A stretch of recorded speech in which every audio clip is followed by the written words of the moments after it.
पोहे हा खूपच जुना न्याहारीचा प्रकार आहे. अगदी श्रीकृष्णाला सुद्धा पोहे आवडायचे.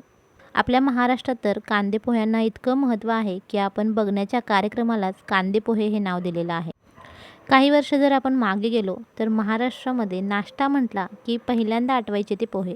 हल्ली बरेच वेगवेगळे पदार्थ आपण बनवत असतो. मोस्टली साऊथ इंडियन पदार्थ घराघरात फेमस झालेले आहेत. पण तरी देखील पोह्यांचं महत्त्व काही कमी झालेलं नाही. आजही पाहुणे घरी आले की आपण त्यांना कांदे पोहेच विचारतो. नमस्कार. आजच्या आणखी एका नवीन व्हिडिओमध्ये तुम्हा सर्वांचं खूप खूप मनापासून स्वागत.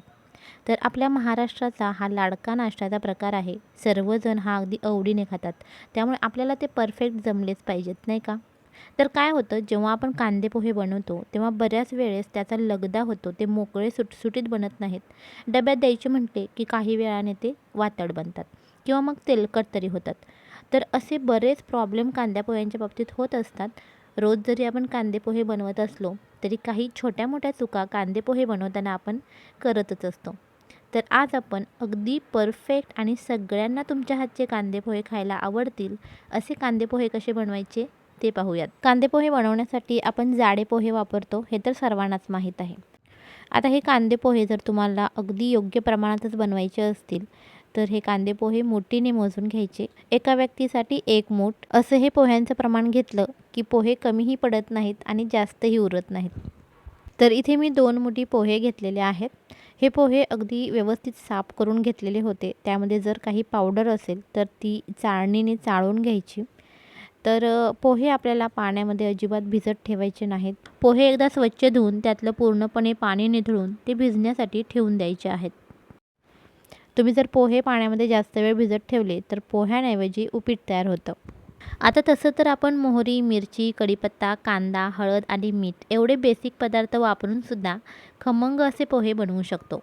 पण याच पोह्यांमध्ये तुम्हाला आणखी थोडी चव ॲड करायची असेल तर तुम्ही बटाटा, शेंगदाणे, ओलं खोबरं, शेव आणि वरून थोडासा लिंबाचा चटपटीत रस ॲड करू शकता. इथे आपण पोहे भिजत ठेवलेले आहेत. इतर साहित्याची तयारी होईपर्यंत पोहे व्यवस्थित भिजतात. पोहे भिजण्यासाठी जास्त वेळ लागत नाही.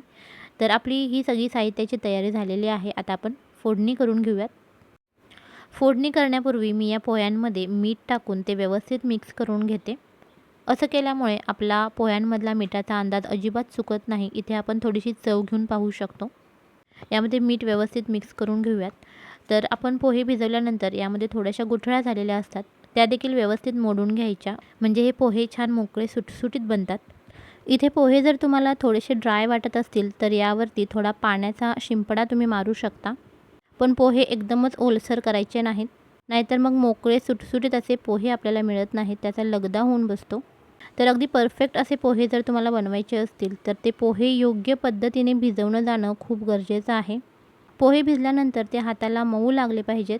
शिवाय ते असे मोकळे सुटसुटीत देखील राहिले पाहिजेत. जास्त ड्राय होता कामा नयेत.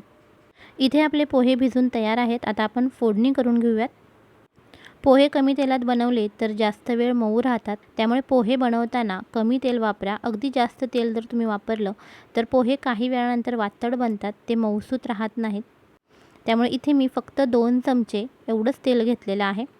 तेल चांगलं गरम झालं की यामध्ये अर्धा छोटा चमचा मोहरीची खमंग फोडणी घालायची.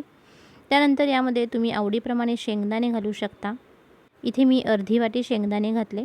शेंगदाणे घालण्यापूर्वी तेल चांगलं गरम झालेलं आहे का याकडे लक्ष द्यायचं. जर तुम्ही कमी गरम असलेल्या तेलामध्ये शेंगदाणे टाकले तर शेंगदाणे मऊ राहतात, ते चांगले कुरकुरीत बनत नाहीत, त्याचा क्रिस्पीनेस जाणवत नाही. त्यामुळे तेल चांगलं गरम करूनच हे शेंगदाणे तेलामध्ये तळून घ्यायचे. आता तुम्हाला जर इथे वाटत असेल की आपले शेंगदाणे संपूर्ण फोडणी होईपर्यंत जळून जातील तर तुम्ही शेंगदाणे तळून ते बाजूला काढून ठेवू शकता आणि नंतर अगदी शेवटी पोहे पूर्णपणे बनल्यानंतर हे शेंगदाणे तुम्ही वरून घालू शकता. नाहीतर मग तुम्ही भाजलेले शेंगदाणे देखील इथे पोहे बनवून झाल्यानंतर वरून घालू शकता. आता यामध्ये मी हिरवी मिरची घातली. तुम्हाला जर तिखट पोहे आवडत असतील तर थोडी जास्त मिरची तुम्ही यामध्ये घालू शकता. 7 ते 8 कढीपत्त्याची पानं घातली. आता इथे 2 मध्यम आकाराचे कांदे मी उभे चिरून घेतलेले आहेत, ते घातले. 2 मोठी पोहे होते त्यासाठी 2 मध्यम आकाराचे कांदे मी घेतलेले आहेत.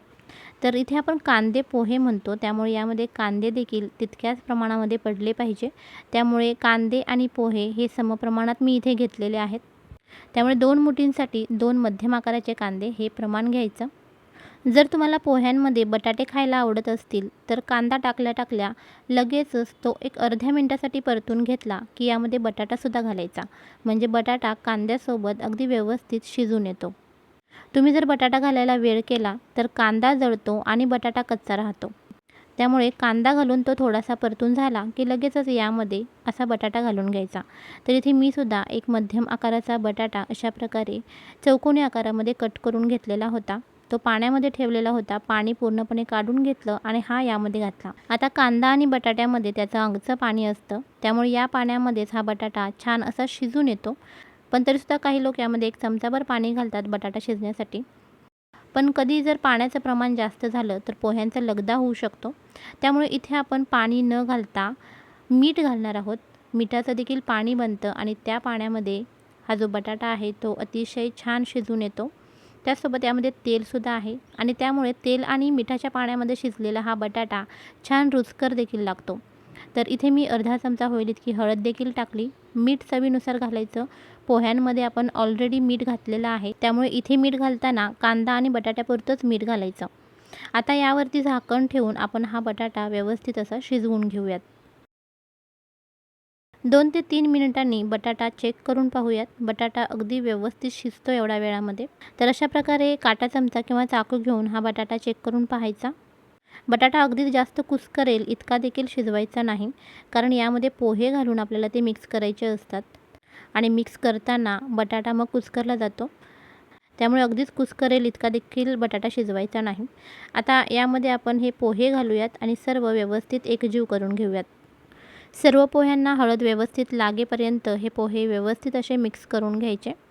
शेवटी यामध्ये आपण साखर घालूयात. तुम्हाला जर साखर आवडत नसेल तर स्किप केली तरीही चालेल. मी इथे अर्धा चमचा साखर घातलेली आहे.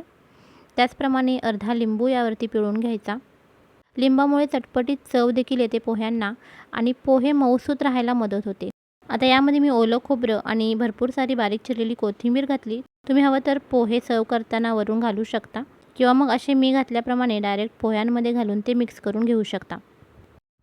खोबरं आणि कोथिंबीर मिक्स करून झाल्यानंतर सगळ्यात महत्त्वाची जी शेवटची स्टेप आहे ती म्हणजे या पोह्यांना एक वाफ देण्याची.